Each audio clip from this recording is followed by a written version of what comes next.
Welcome back, everybody. Got another video here. Nothing intended for any illegal purposes. Talking about the past, nothing current. This video comes from my buddy RF, and I think I'm gonna call it consistent temperament. Some of the subjects that we talked about concerning this topic were, let me just read them here. Misconception of hard scratchers. You can tell in the corner whether they're going to scratch or not. The question is, are they consistent with what they show you? Is there a correlation between consistency and hard scratching and their behavior not deviating? So I'm going to cover some of that. Most people, when they think of temperament, a good temperament in their mind might be, calm, even temperament, not too excitable, stuff like that. But temperament in this respect covers all different aspects of an individual's behavior. And, what I always talk about and what you want to look for is consistency in each individual. Consistency of the family of dogs or the bloodline, which could relate to temperament, behavior, traits, athleticism, constitution, durability, structure, stuff like that. There's a lot of different things that consistency is involved in. For example, let's say early starters, right, versus late starters. If your dogs, and if you prefer early starting dogs compared to late starting dogs or late maturing dogs, if that's a trait that's in your family of dogs and the individuals show that consistency, then that's just something that you want to retain in your family of dogs. But not to get it twisted, there's a term that people use, early to start, early to quit. And that's not a true statement just on the basis of that. But what it means is, what it meant was some people looked at their dogs as early starters, right? And then they ruined them by letting them engage too young and too much. And that could ruin the dog. That's why they stopped when they were young, right? Rather than waiting till they got older to mature both physically and mentally before starting them, right? So some people, they like late starters because it takes away that chance of them ruining them when they're young, because they don't start till they get older anyways. But regardless of what your preference is or what your family of dogs is known for, if that trait is consistent in them, early starter, late starter, then and that's what you like, then you want to try and keep that in your family of dogs. I've said this before. What matters when we're talking about performance is not the beginning, but the end. How they finish out is what matters more than how they start. So if you have hard scratchers, or you have dogs that scream in the corner, you had dogs that screamed in the corner, and these are all just examples. It's particular to breeding, and that's what your family is known for, and you like it, you want to try and keep that in your family of dogs. But that doesn't mean because they're vocal or they scratch hard that they're gonna prove themselves. It's just a trait like anything else that you enjoy, that you like, that you want to retain in your family of dogs. And the pros to that is, they're going to start, or they have that propensity to scratch hard. The cons are, like I just said, that doesn't mean they're going to finish out. properly. And regardless, and some dogs are just stoic. They're not vocal. They're not pulling against you, trying to get away from you, or trying to wrestle out of your arms or fight you or anything like that. They're just calm or serious. And when you let them go, they go. They do their thing. The same could be said for a dog that scratches slow, or the Hank dogs that were known, some of them were, for doing funny moves and turning and all this stuff, right? A lot of people didn't like that, but the people that owned the blood, that understood it and accepted that that was part of their nature, part of their makeup, and that's what those dogs do, they accepted it as that's the way those dogs are. So if you have a dog that's, if you like hard scratchers or whatever, and someone has a dog that's not a hard scratcher, and you criticize the dog for, oh, he scratches slow, that means he's going to quit and all that, that's not necessarily true. If that's the behavior of the dog, if that's what he does or she does, that's the way they are, then and they keep scratching over and over and over again, right? That's the nature of that particular dog, and it may be the nature of that particular dog's family, right? The pros are, if it keeps scratching, that's good. The cons are, if that eventually leads to it quitting, then that's not good. But as long as it's consistent with that, with doing that, having that behavior, scratching slow, let's use that as an example, and it doesn't deviate from that, and it finishes out properly, there's nothing wrong with that trait, unless it's something you just deem you don't like, right? So that consistency is what you're looking for.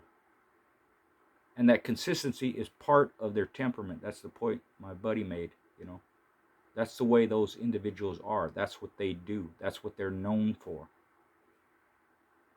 I've seen dogs, for example, the Boozer dog that beat Don Brote's Pirate when Vinny conditioned and handled Pirate.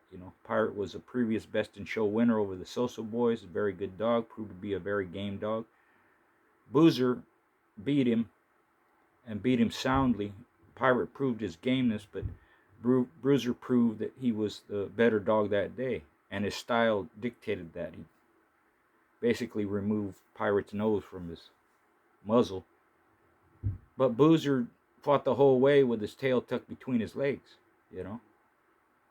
People look at that as a curse sign or a dog wanting to quit or whatever.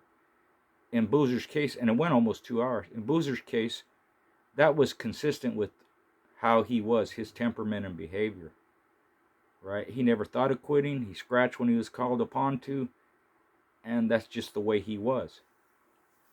So you would have to accept that that was Boozer's temperament. Oh, I forgot to mention, this shirt came from Bakary, only in America Kennels. It's got Champion Tyrone on it. It's a real nice shirt. Thanks, Bach, for the shirt. Anybody interested in shirts from him, he's got hoodies and shirts, different things. Contact him on Instagram or Facebook. But I appreciate it. I always wear. Somebody sends me a shirt, I'm going to wear it for a video. I appreciate it. So that was Boozer's temperament. That's the way he was. And that's how you have to judge each individual dog, even in today's time when it's legal sports and all that stuff. As long as they're consistent with the way they behave, and more importantly, if it's consistent with the family of dogs they come from or the bloodline they come from, then you can accept it as that's the way they are. It's okay. I like it. Don't have a problem with it. There's been a lot of champion dogs that do that and prove themselves to have heart too, and a lot of ability, So that's what you have to understand.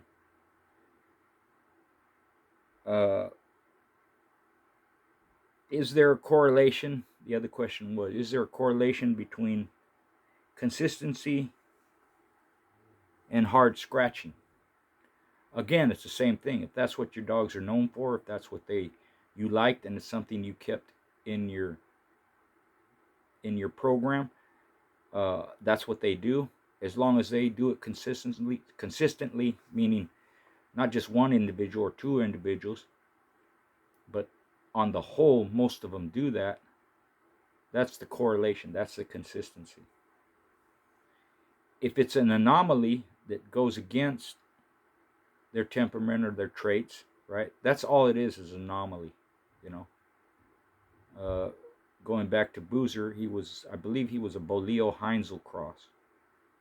Both of those bloods are not known for, uh, competing with their tails tucked. So it just may have been an anomaly with Boozer like that.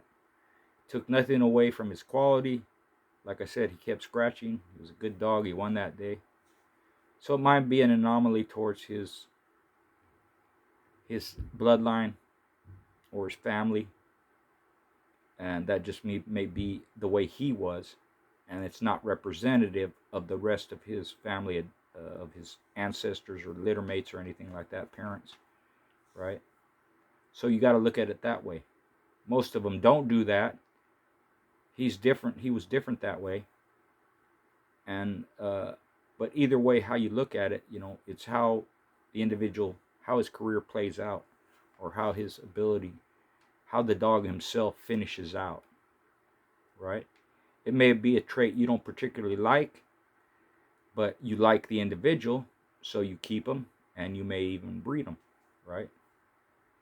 And then this is just off the top of my head, you might, through your breedings, as you develop dogs off of a dog like that, see if there's any correlation and consistency in dogs that scratch with their tails tucked, because most of them don't, right?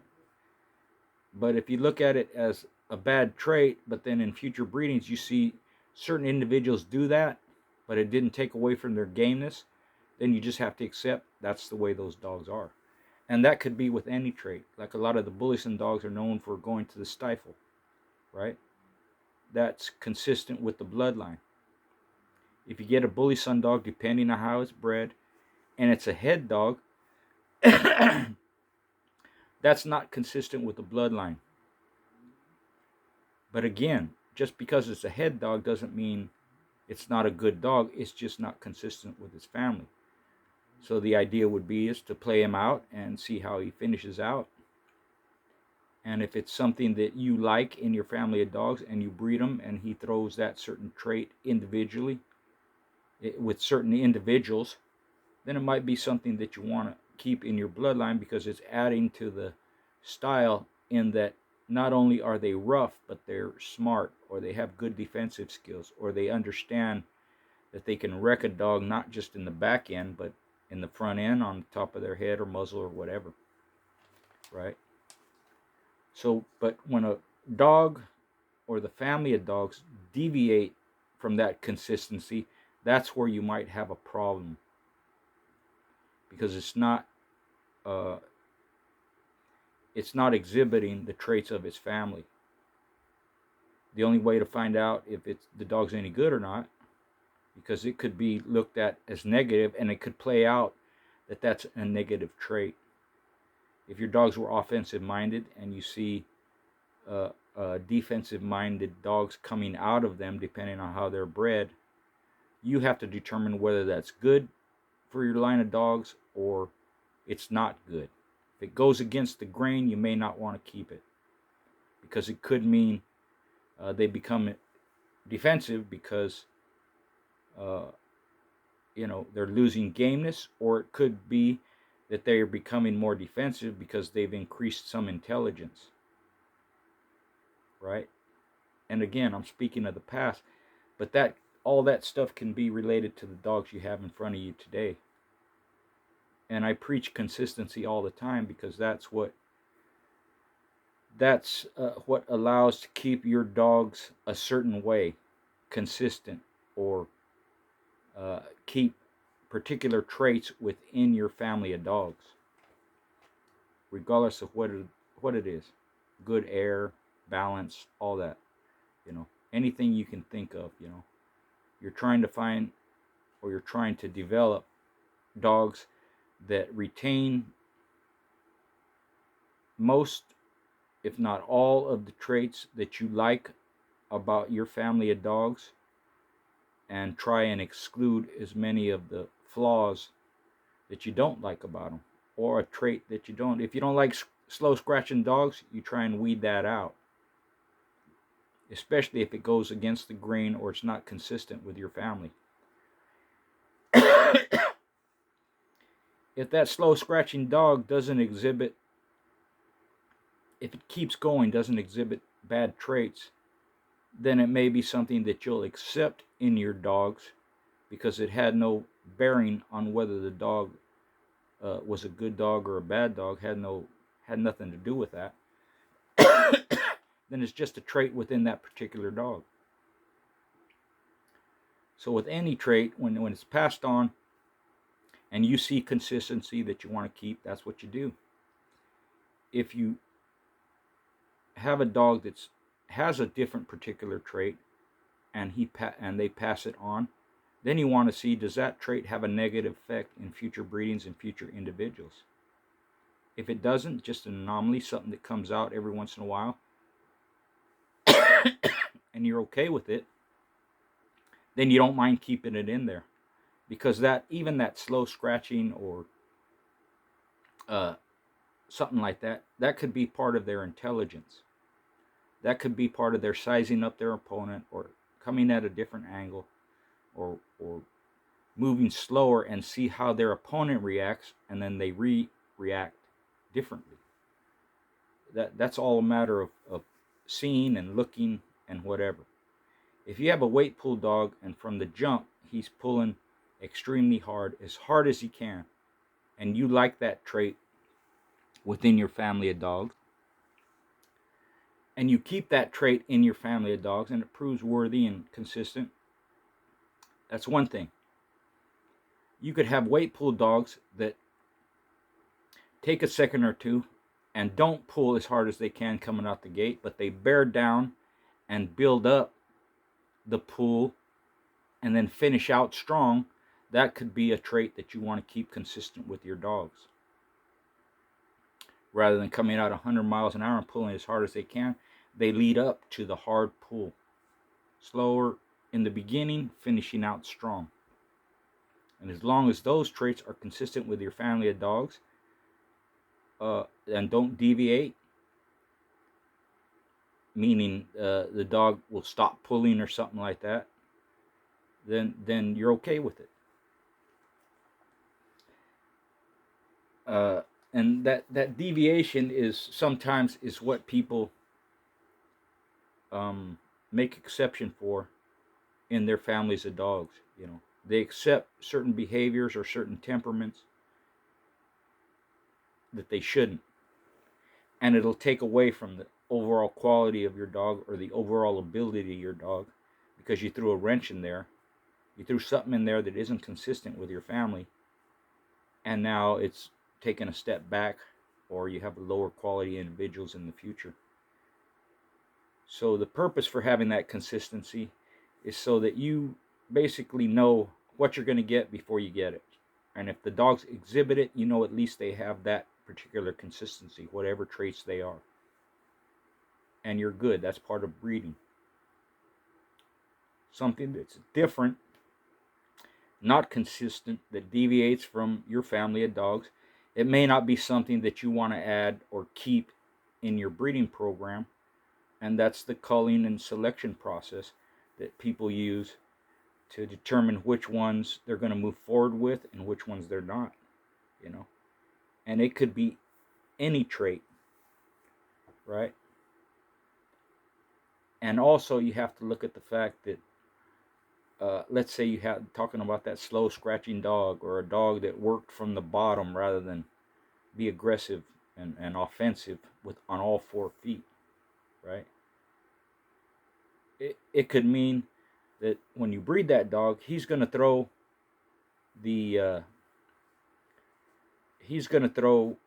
his family traits, meaning he may throw dogs that scratch hard, not slow scratchers. He may throw dogs that don't work from the bottom, but try and stay on all 4s. You have to look at that angle too, right? It just may be an anomaly in that particular dog, and maybe they don't pass that different trait onto their offspring and in progeny. But just like any other trait, if they retain something, they had something, it's going to come out in some individuals, either heavy or light. And then it's up to you to decide if they're worthy of being kept or not. And it could change, something like that could change the whole, your whole family of dogs, the whole program moving forward. And it may be something like, I don't like my dog screaming in the corner. I don't like that. So you have an individual that's more stoic, more quiet, more serious, right? You breed him, he throws that trait, and that could change your dogs from being screaming demons in the corners to more serious and stoic and quiet. And if you like that, you're going to keep it in your family of dogs. That again could be anything, When you put the Eli and the Bolio together, the hope is that you get rough dogs that are smart. You might improve their gameness or their wind or their balance on the Bolio side, or you could improve on the strength and the mouth and the offensive tactics from the Bully Son side, as well as bone structure, and if you like heavier muscles or you like a particular structure better, And when you make that cross, hopefully you get the best of both. That would be the ideal thing, Smart dogs that are rough or rough dogs that are smart, with some improvements, like I said, with bone structure or air or something like that, balance, And if that individual that retains both of the best traits from either side of those bloodlines, if he becomes prepotent and he can dominate, now you're going to have a family of dogs that have those traits, and they're going to become consistent within the family of dogs, which, looking at it, you would say that improved my family of dogs. They're not just rough, hard-biting dogs. They're smart dogs that have more heart. And not to say Bully Son dogs don't have heart. I've seen a ton of them that have, right? But if one side or the other is lacking something, or you're using both, putting them together to complement each other, that's the ideal outcome. That's what you hope for. And it could change by improving overall your family of dogs. You can do that putting like-minded dogs together too. Jocko dogs are known for being rough, going to the stifle. Chinaman dogs, same thing. If you put them together, the hope is that you get that particular style from both sides, and you increase the quality of your family of dogs using Jocko and Chinaman blood, and you get same style, but they're just better at it, a little bit higher quality, right? So those are just a couple of examples of, when we're talking about consistency or how to improve your dogs, because both Chinaman and Jocko, at least similar areas they went to on their opponent, and you're getting the same thing from both sides, but because it's quote unquote a cross, you increase the hybrid vigor and athleticism.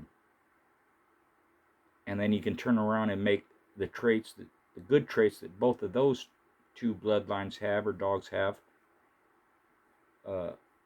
you could make that consistent in your family of dogs moving forward. So again, you want to look at consistency. You want to look at things that deviate from that consistency and try to avoid them or try and weed them out. And that is part of their temperament. So thanks again for watching and for your support. Thanks, RF, for the topic, and more on the way. I got more interviews and more topics. I got a video from Quan Studs coming up. Eli versus Bully Son should be a good one. And thanks for tuning in. Thanks for all the likes, support, sales, all that stuff. Salute.